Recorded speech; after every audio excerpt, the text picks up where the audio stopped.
Hello everyone and welcome to this lesson. In this lesson, we will cover least sum of squares. Please note that this lesson is in the intermediate level, so from a difficulty standpoint, we are here because we're going to be covering some math and equations, and that's why I just put it here in the midway.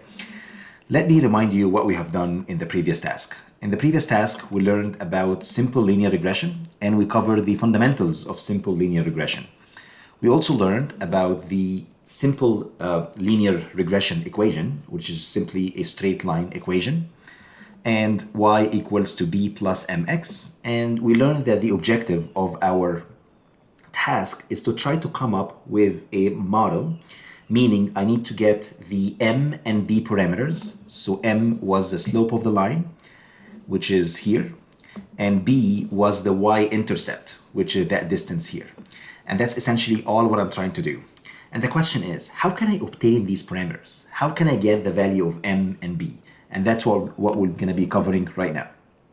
Okay, so what we're going to do is we're going to use a technique known as least sum of squares to obtain these model parameters. So least squares fitting is a way to find the best fit curve or line for a set of data points. So let's take a look at an example right away. So if you guys recall, I had my ice cream cart, and here I had the temperature. So I measured the outside air temperature, and I wanted to know the revenue. I wanted to know how much basically am I getting at the end of the day. So as a business owner, I went out there in the field and collected real world data, meaning I collected the ground truth data. So here I have the temperature on the x-axis. Here I have the revenue on the y-axis. Again, I went outside, measured the temperature. Let's say it was 30 degrees C. And I found that revenue, for example, maybe was $70 at the end of the day. Maybe went the next day, measured the temperature. Maybe it was, let's say, 45 degrees C. And I found that the revenue actually went much, much higher. Maybe at let's say $500, for example. And I collected all these data points, and these are the data points that I have right now. And what I'm trying to do is I'm trying to find that best fit line that can go through my data. With that line basically should be 45-degree angle, or should it be like horizontal? Should it be vertical? I don't know. And that's why we're applying least sum of squares to try to find that best fit line that can go through the data. So in order to basically do the least sum of squares, first I need to calculate what we call it the residuals. Think of a residual as an offset or an error. Okay, so the d here, the distance d, this is simply the vertical distance between the y actual, which is all these data points, and y estimate, which is that y hat. Simply, the model is saying something, right? And the actually what happened in real life is something different, right? And hopefully both of them match, and that would be great. However, right now I said maybe the line maybe will be with this orientation, for example. And now I'm gonna go and calculate that vertical distance, which is distance d, and this measure the error or the offset between the ground truth. This is what actually happened in real life, because that's the data I collected experimentally from the field.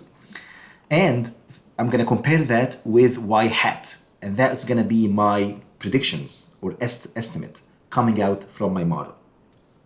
So what I'm going to do is I'm going to do that for all data points. So I'm going to calculate the offset here, or residual here, offset here as well, offset here.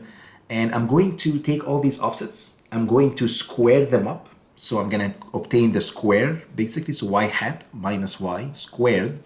And I'm doing that squaring to essentially remove the sign. So if it's above or below, I don't care. I'm just going to square that up anyways. And then I'm going to sum up all these errors. Think of it as now I have many errors over many data points. I'm going to sum them up. And then I'm going to obtain the minimum of that. I'm just going to optimize to minimize that error. And if I do that, well, I'm going to find the best line. So now I'm going to have the best line or best fit that can go through my data points. And that's essentially the least sum of squares in a nutshell. And please note the name of the algorithm is actually called minimum or least sum of squares. And actually you can see it here. So we have the sum of squares, right? So now I have the squared, they are squared, and I'm summing them up and I'm obtaining the minimum, the least of all of them, right? Okay, so the next point that I wanted to cover before we jump right ahead into our code is the difference between the training data set and the testing data set.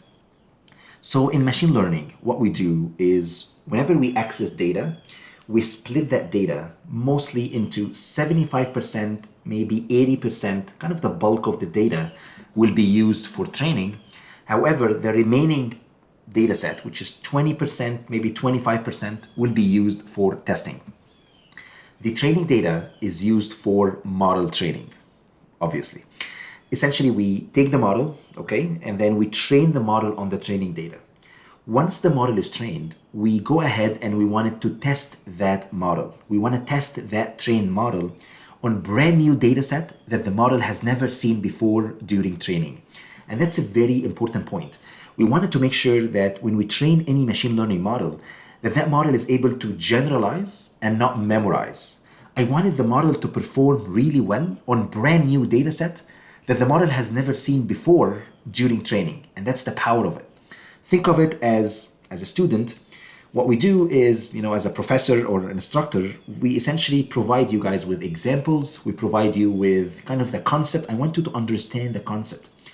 However, when we go to the exam, we don't give you the exact same examples, the exact same numbers. We don't do that. We give you maybe the concept is pretty much the same, right? So the features, for example, are pretty much the same. However, we give you different numbers, different examples. We wanted to understand. We want to make sure that you understood the concept and you did not memorize the concept. And that's the idea here when we split our data into training and testing. We train the model on the training data, and then we test the model and assess its performance on brand new data set that the model has never seen before during training.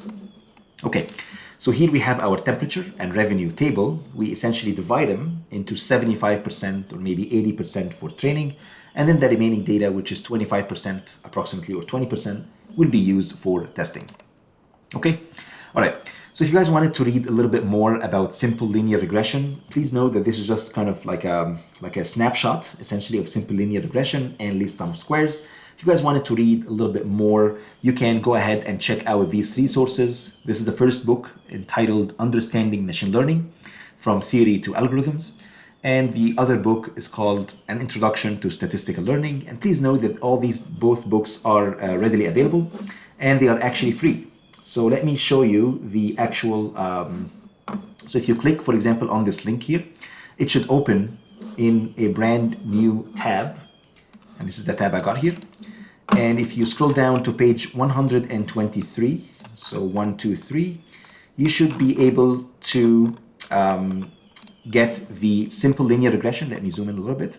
So here we have linear regression. So you learn a lot of details, I would say, about the math behind the scenes. And here, for example, you will see the least sum of squares.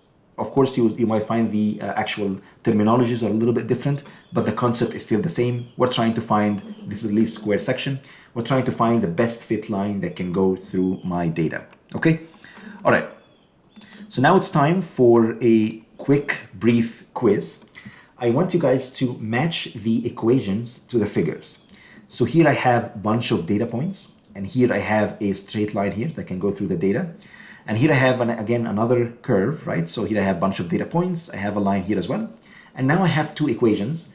And I want you guys to kind of match the equation with the figure. So for example, does this one go with this one, or this one go with this one here? And please go ahead, give it a shot, pause the video, and I will see you guys after the practice opportunity is complete. All right, hope you guys were able to figure out the solution for this practice opportunity. Simply put, this equation here is y equals to 3x. So if I try to match this equation to our straight line equation, which is y equals to mx plus b, you will notice that, well, there is no b here. The value of b, which is my y-intercept, is actually 0. Well, that means that this straight line actually passed through the origin. So now we have it. Now we have the answer. So y equals to 3 times x. Well, it will go with this curve for sure. And the answer y, because, well, I don't have a b parameter. So the b is equals to 0. And this straight line actually goes through the origin. Another important point as well is this slope of the line. So the m is equals to 3. And this slope of the line is actually positive, meaning that as x increases, you will find that y increases too. And that's actually what we're seeing here. As x increases, you will find that y goes as well up too. If you want to check out the other equation, kind of to do some sort of a sanity check per se, so I have y equals to 15 minus 10x. The y-intercept, there is value of b, right? So b equals to 15, and that's what I'm getting here. So this is the y-intercept. And another point as well is the slope of the line here is minus 10, which is negative, meaning that as x increases, you will notice that y actually go down, actually y decreases, and that's what we're getting here. As x increases, you will find that y goes down, and that's what we're getting here. That means I have a negative slope line. All right, okay, so that's it. That's simply all I have for this task. I hope you guys enjoyed it. In the next task, we're gonna cover scikit-learn 101 just in a very brief, quick way, and then we're gonna go ahead, jump into the code, and then build our model from scratch. Please stay tuned, best of luck, and I'll see you guys in the next lesson.